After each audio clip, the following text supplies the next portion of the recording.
What's up guys, welcome back to the channel. Today we have the Chevy Silverado in the shop. I believe this one's a 2011 and we will be going through how to go about changing the lower ball joints on this truck. The same will apply to very many year Chevys, probably as early as I'd say late 90s to even something pretty well brand new. So this is going to be a good one for you guys. If you have a Chevy Silverado or a GMC Sierra, this video is going to show you how to change a lower ball joint.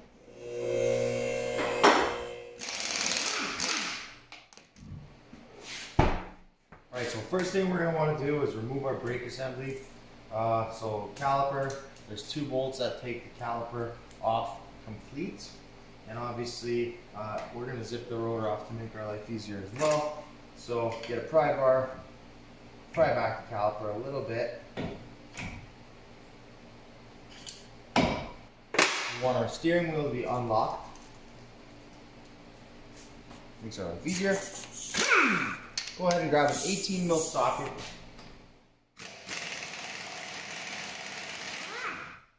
Let's take these caliper bolts out of here. Okay, then grab a T30 Torx. If you have this on your rotor still, crack that guy loose and take off the bolt completely.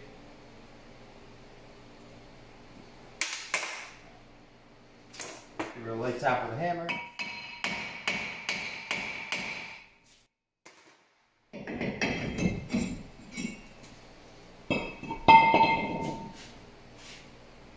Now once we got that out of our way, we're going to want to undo the top nut for the ball joint.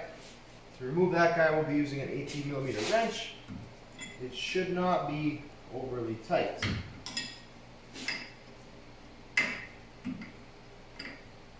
Completely remove the nut at this time.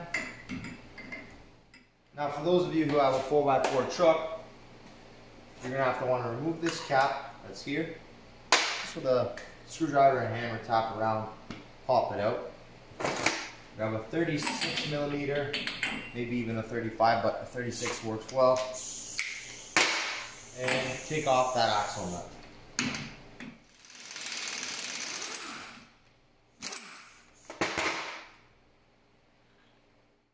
Go ahead and give that drive shaft a couple taps to make sure it's free, because we'll be sliding the knuckle off for our next step. Alright, next we want to go ahead and locate our wheel speed sensor, because we want to disconnect that.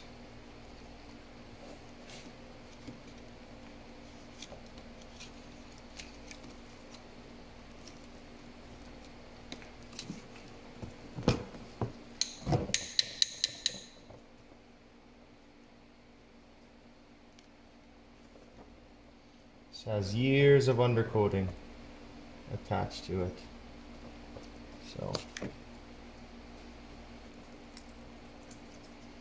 Swing that out of our way.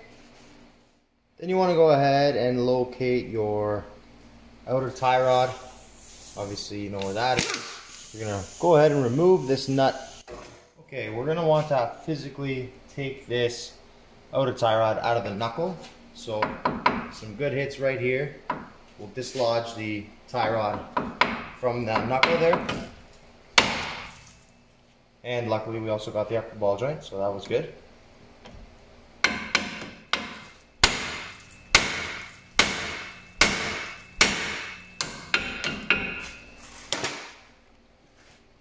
So now as you can see, we've got the upper ball joint, which actually took care of that for us, and the outer tie rod.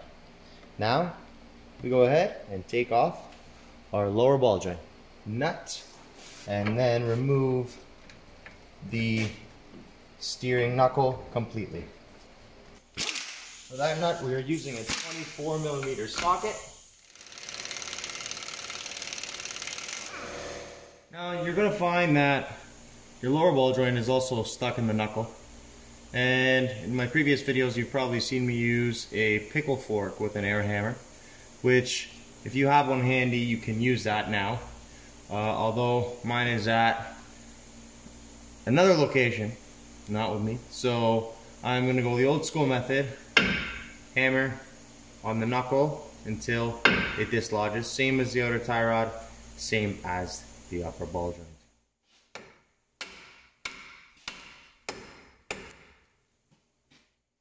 Okay, so now we got that out of the way and dislodged. We are going to finish removing the upper nut, which I actually put back in order to just hold the knuckle for me. Now the knuckle's going to want to drop down.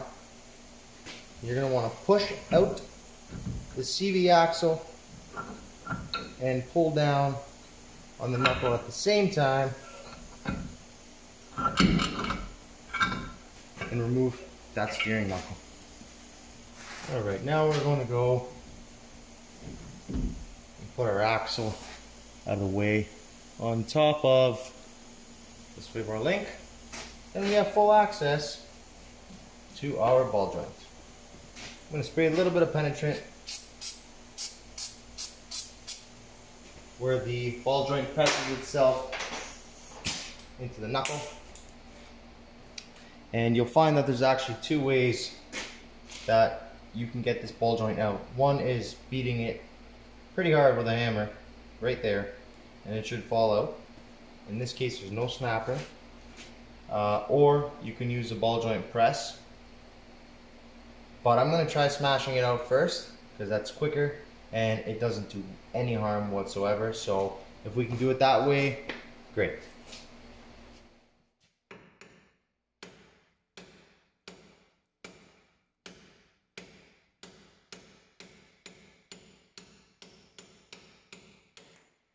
Alright. Well, that was actually successful and came up very nicely. So what we're going to want to do is just wipe it up. Hopefully you didn't mushroom it by hitting it. And then we are going to get our new ball joint. This is from GM. You can get an aftermarket one if you choose, or you can go with the original equipment. The customer wanted an OEM one, so we're going with that. For this truck, the part number is 192-093-96. In the box, you'll see, comes with your new ball joint and a new nut for your ball joint as well. Pro tip. What I personally like to do is very lightly, without removing too much material, go in with some sandpaper, or if you have a die grinder, go very lightly and just clean up any imperfections, any rust if you have any, and prep it for installing your new ball joint. Prepare yourself, put a little bit of anti-seize in there just to help install. The ball joint is not going anywhere, it's pressed in, so you don't have to worry about anything. Okay, now we're going to prepare to actually install our ball joint with a ball joint press, a couple of adapters. You can buy this at any parts store. Doesn't have to be anything fancy, just a big C channel and a couple proper adapters, and you should be able to press this ball joint in with ease. Don't try to smash it in with a hammer. You're going to ruin your new ball joint.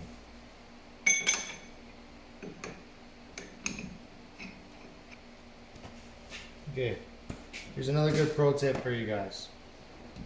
Anytime you're pressing anything at all, actually, not just the ball joint, whether out or in, it is crucial to be square. You want everything square. You don't want to try to install something crooked. It's going to bind, potentially ruin your tool, potentially damage components. So just keep in mind to keep everything square. As you can see, our axis here is straight to that one there, and we are square and ready to install this ball joint.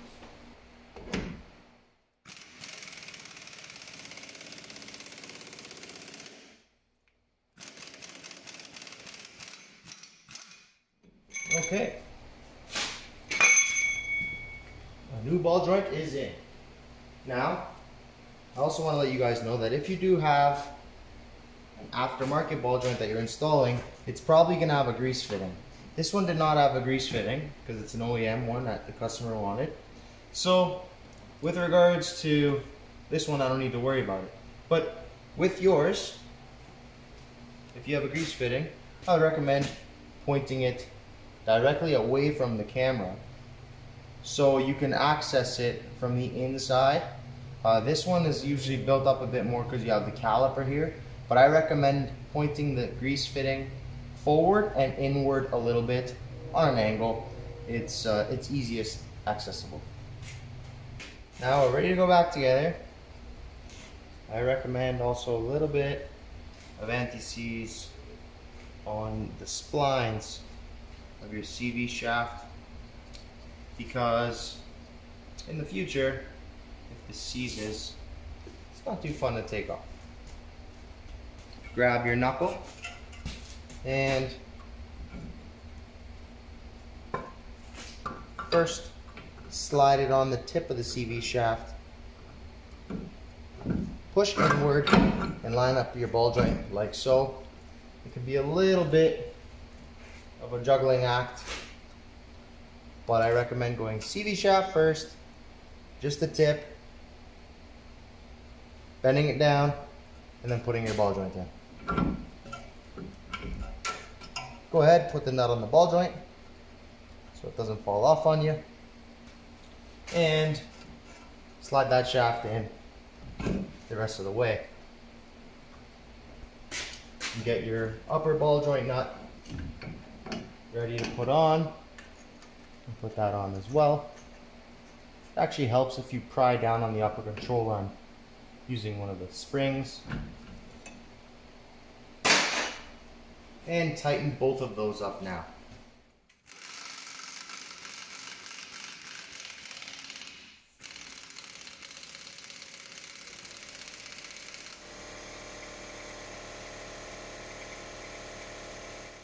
This time we can also put on our axle nut.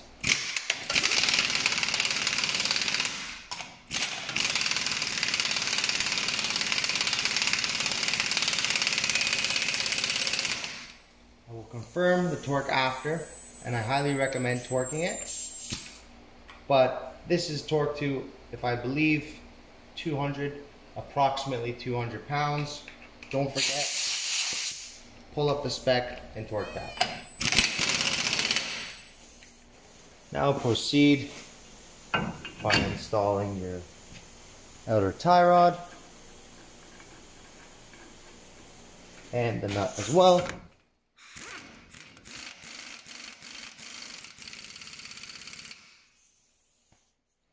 After you torque your axle nut, you can then go ahead and put the cap back on. There's no right or wrong way of doing this. You will end up denting it.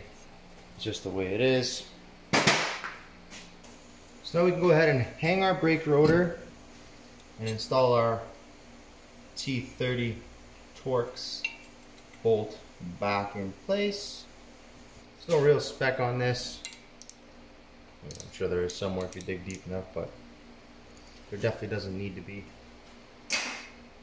Rotate your rotor, make sure you don't hear any funky noise from the backing plate touching it, because you know, if you put it on the ground, maybe it distorted the backing plate a hair or something like that. Not a huge deal, just make sure so you don't have any noises.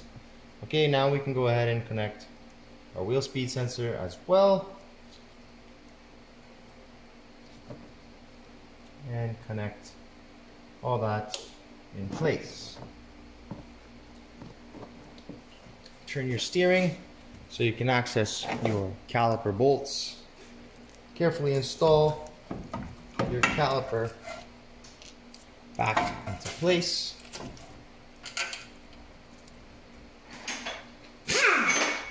And tighten using an 18mm socket.